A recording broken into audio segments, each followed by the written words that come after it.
helping Leslie with an idea that she had in 2016 to help home care cooperatives improve communications within the business. We're going to talk about that in a minute. But before we begin, I have these very cute cards. I'm going to hand them out, and I wonder if you could just spend a minute thinking about a time in your work life when things went wrong, and the source of the problem was a communications problem. Right, so I'm thinking about a scheduling problem where someone thought they had one shift, but it was a different shift, and it's not that anybody was being malicious or was taking someone else's time.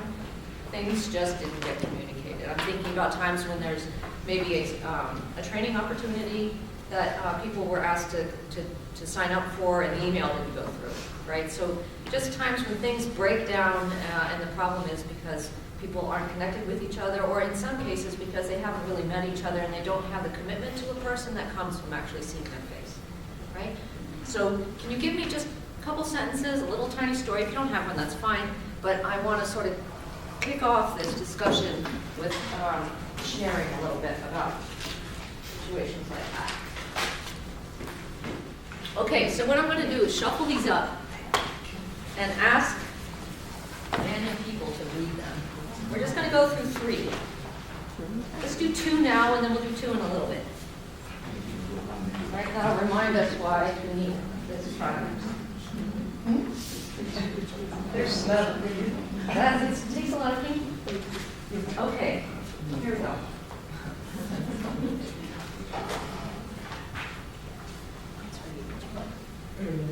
Erlene, pick a card, any card. Pick my card. Make sure it's not yours. Yeah? Okay. Erlene,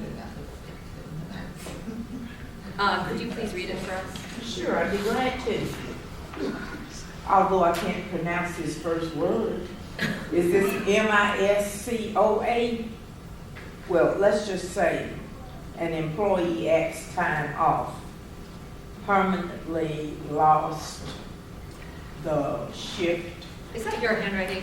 I know the moment she has trouble. Thank you. I guess you're going to read your own. That would just be so much more helpful. Thank you. Exactly the first example you gave about a scheduling misunderstanding. I asked for time off, and I just asked for several days off. Specifically, someone asked for more hours. Like, I need more hours. Can I just get a few hours? I was like, all Wednesdays this month. You can have all my Wednesdays. And so somehow that got back in the schedule, whereas he's giving up all the Wednesdays permanently for the rest of the year, never working with this person again. And then they scheduled it that way, and this person decided, I'm just going to work all of these, and decided to just take them just because you know what favor. And so I'd get those back. Let me go through the rest of it. Policy changes that were buried in a mass communication email. Here's a newsletter, here's all these things. Too long, didn't read, too long, didn't read. And at the very bottom, oh yeah, by the way, this gets cut, this benefit changes and all that, as a blurb. Bad idea. Right. Recruitment ads, lying about raises, rates, and availability of shifts and services. Putting out ads, like one company will report, we'll pay you this rate, and come do this now, and this available, and then people with tenure who've been there for 6, 7, 8 years aren't going to be offered the same rate of pay. They're paying new hires $2 more an hour than people who've been there 10 years. Yeah. Schedule a failed to send client updated schedule, causing anxiety. The moment anything changes in a schedule for a client or a caregiver, someone's got to print it out and email it or fax it or carrier pigeon, it has to go out to them immediately. Yeah. And then also agency offered insurance as an insurance package, but without any details or refusing to get any details and leaving it exclusively to third-party provider and the caregiver to find out what kind of insurance, what's a network, and what's the package. And so they got to sign those people up with no information, and then they have no actual in-network coverage. Right. So, right. Thank you for sharing that. So you can see there's like problems at a sort of a personal level, and then at sort of a structural level, right? That have to do with technology, and some has to do with sort of interpersonal relationships, right? That sometimes if you don't have a relationship, if you're in a relationship with somebody who might have called you to say, is this really right? Are you all Wednesdays? And if there's not that kind of relationship, it can be, stuff like this can happen and then it snowballs, right? Yeah. It's not out of malice. Okay, let's read one more and then I'll tell you what I got. Teresita, can you pick a card and a card? My card. It's not yours. No. Would you like to read it? An email went to reply all instead of the. An email went to reply all instead of to the one person it was supposed to. Oh, classic problem. Yes.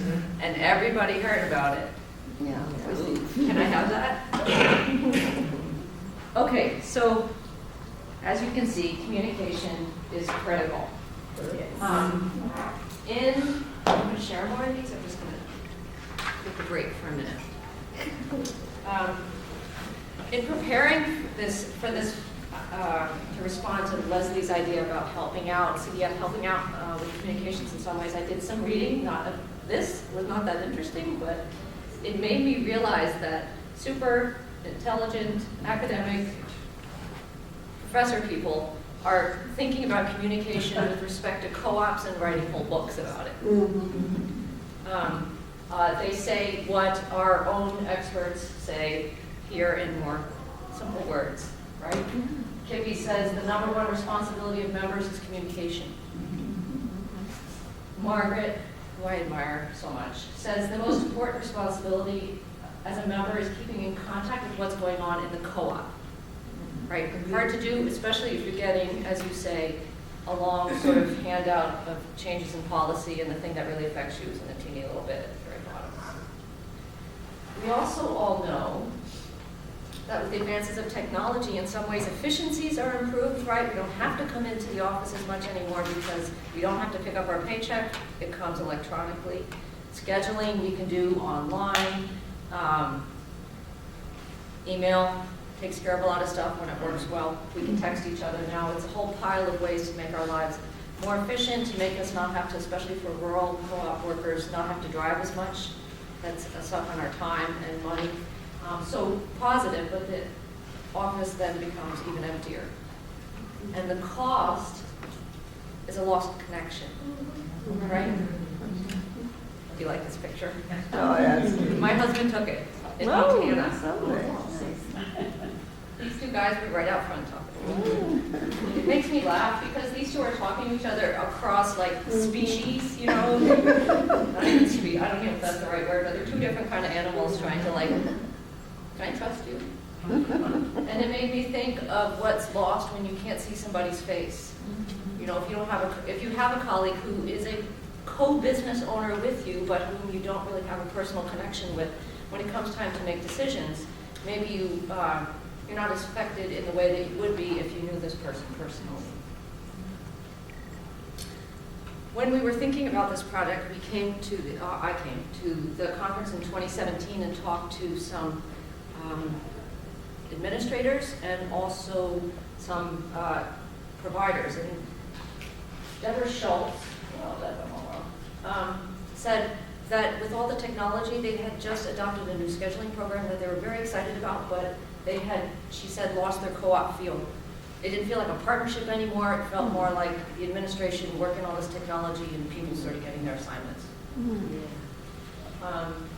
And she said, I wanted to get our warm and fuzzy back. But you don't want to make people come into the office just so they can like be together. We're all busy. Our time is valuable. Who wants to sit around in an office when you've got other stuff to do? So, Cooperative Care put a newsletter together. They share it every month, and it's, I thought, really creative because it's not 4 pages long. It's 2 pages, that's the rule, front and back. It has useful information like office news, you know, new technology available, changes in staffing, changes in office hours. So that was part of the newsletter. They also put in personal stuff. So-and-so had a birthday last week. So-and-so has just celebrated 5 years in a co-op. We just got mentioned in the local newspaper. We just got a nice thank you note from a client. That kind of stuff. We thought, let's make that available to everybody. let's develop a tool, sort of a kit that people can use to make a newsletter for their own co-ops. I know some co-ops already have a newsletter, but we did some research to sort of figure out what works best. You know, that's not going to be something that people say, oh my God, the newsletter, I don't want to read that thing, it's just so long, and also not really interesting, even if there's good information in there. So, in order to figure out how to make this project useful, I'm standing right in front of you, I'm so sorry. We did some research at the 2017 conference. I talked to 4 co-ops, administrators, and providers, and I got some really specific advice, which I love about this group. There's no like fluff. People get right to it. They said keep it short. Produce something that's 2 pages, front and back, so that it can be, you can take it home, put it on the fridge. It can email without taking up too much space on your computer. Celebrate the caregivers, introduce them to each other. People who maybe have met 3-4 times a year, show pictures, tell others why they're interesting and why they're worth getting to know. Promote professional and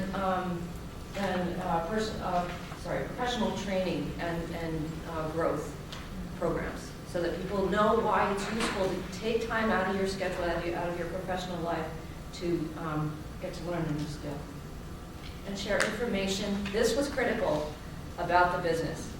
All the sort of numbers that people maybe don't see all the time, they said, give them financial information every month. They're the owners. Tell them what they need to know to be good decision makers. Make it a regular thing.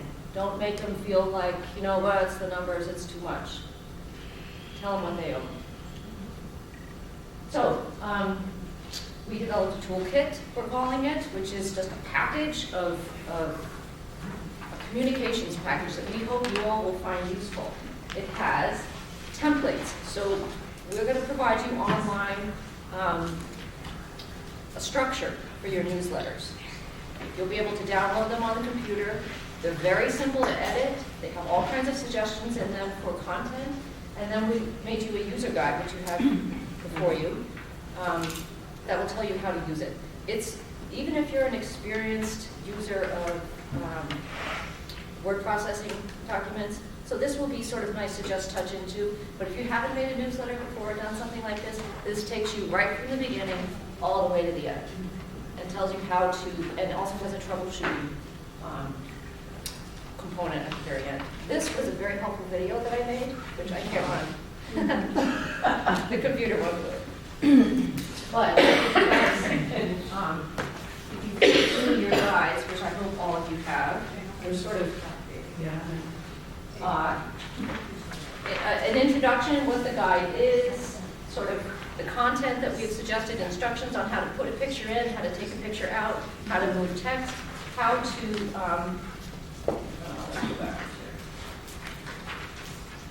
make changes to make it your own. Okay? And at the back of the book are copies of the templates that we have made for you to use, all of which you can get through the CDF Home Care Cooperative Initiative webpage. I'll show you the picture. This all looks so nice. I like the company that was, they were so integrated. They look like 1950s style, like Oh, flyer. they're really old. Yeah, no. Nothing. Yeah.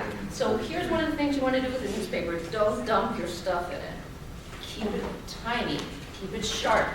So let people sort of, when they have a couple minutes here, can pick it up and pick up 4 pieces of information. Right? So here's an example of our first template. You want the calendar. Everybody's got the calendars online, but isn't it nice to have something on your fridge that says, oh yeah, I got to be in the office for that event, right? Or so-and-so's birthday's next week, let me send her a note. Or just a highlight of an office party maybe that everybody's invited to. They got an email about it, but if you see it in front of you, maybe you're going to pay more attention to it. Office news, sort of business stuff that's coming up, something to pay attention to. What we're hearing. I found that it's, I forgot who I talked to about this, but providers like to hear that they've had feedback in the office, not just about their own work from clients, but other people's. It makes you feel good. It makes you feel like all that hard work you do, maybe somebody notices. This is a good spot to sort of say, look what so-and-so said, just a quote, nothing huge. Every template that we have provided for you has a section for your financial information and your staffing stuff. This is what our advisor said was really important to have every single month.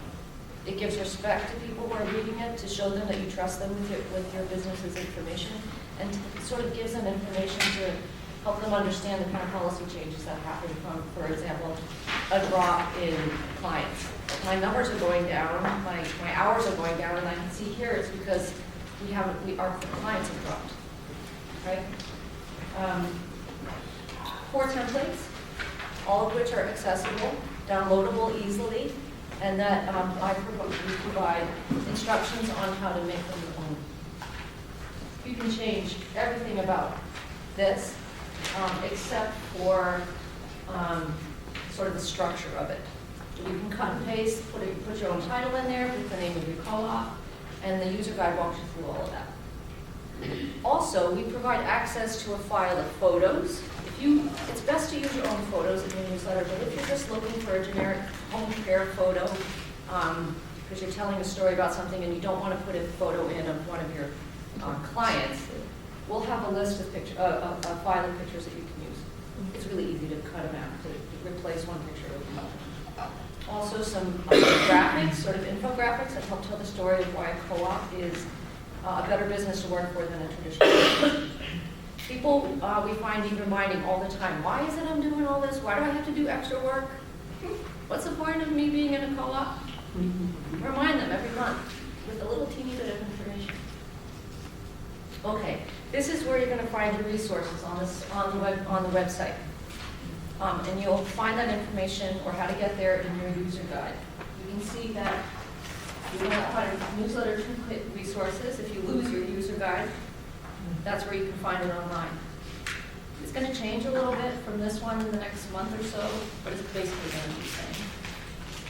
This will show you how you can get to your graphics, your photos, and I've also provided some text that you can use, some inspirational text quotes from people in the business, just used to help people sort of fill in some space and also inspire.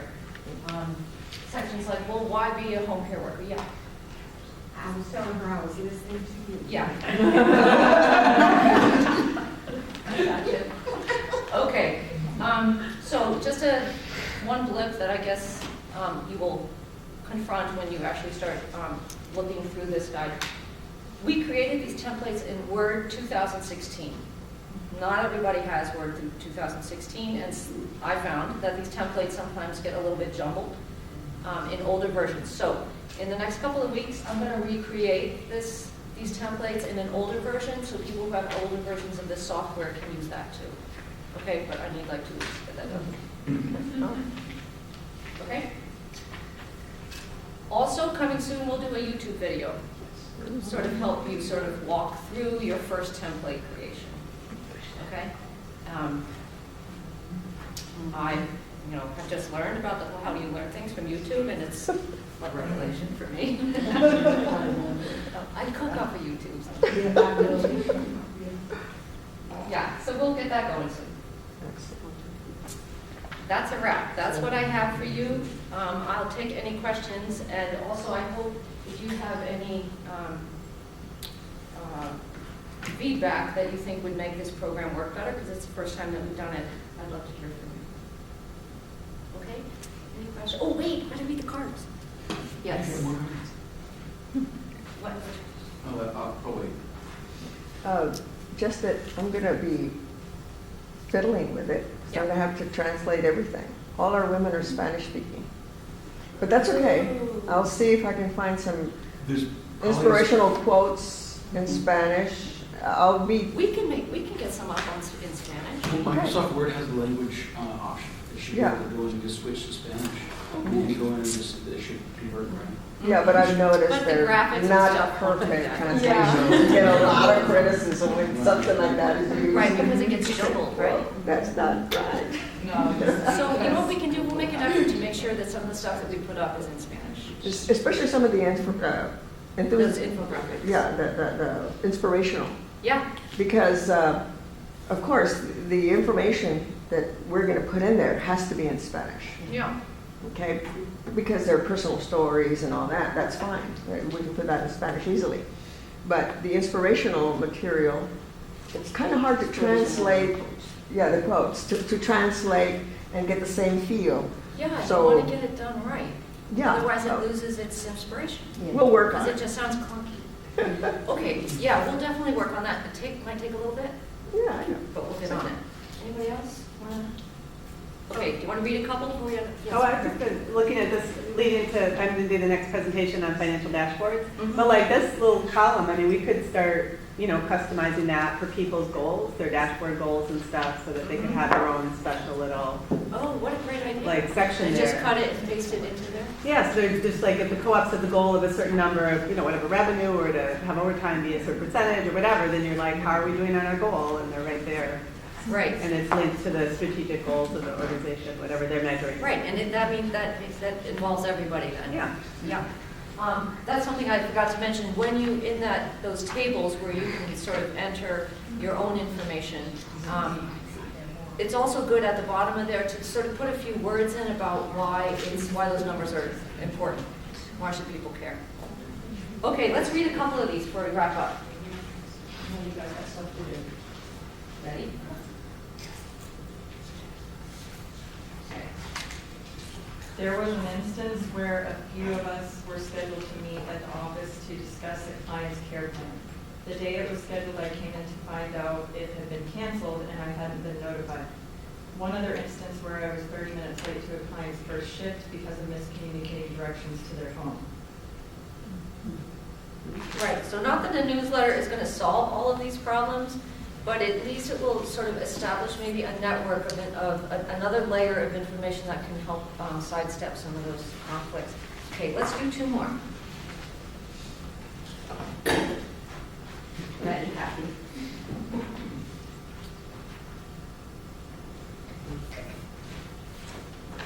The meeting was lightly attended because the calls to attend did not happen.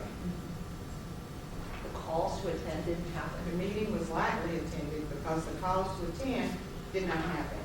So I guess in other words, there was a meeting. Somebody was supposed to let somebody know, but I guess somebody didn't find out. Right. So, not that it's always a good idea to just dump information on people, but if it's sort of carefully curated, expect to read this newsletter, it's engaging, it includes sort of information about them sometimes, it's sort of, everybody gets a profile at least once in the year. They'll maybe pick it up this time, and then things don't fall through the cracks the way they do. Okay, I'm gonna leave yours. It's not my Theirs. All right. Oh, this handwriting is so nice. Two different agencies working with one client. The other agency did not send enough information about appointments, so they would not give the client an appointment until the fees were paid. Wow, $100, $50 per appointment. So things break down. Okay, let's do one more.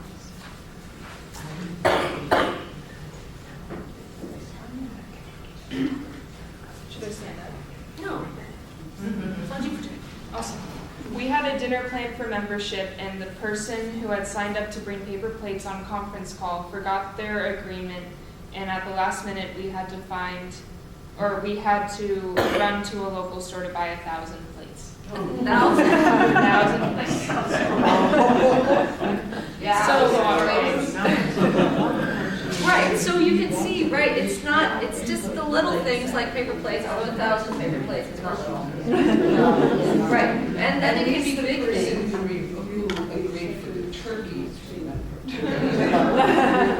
Right, so it's little things, or it's something big like, $100 is lost. So we offer this to you as maybe a way to sort of help with communication issues in the office, and we look forward to hearing from you to see if you find it useful, and if you have any suggestions about how we can change things up. Yeah. There's a newsletter that they put out in the local town that I live in, and they've been running this marketing scheme for like decades now that works really well to get readers for the entire thing back and forth.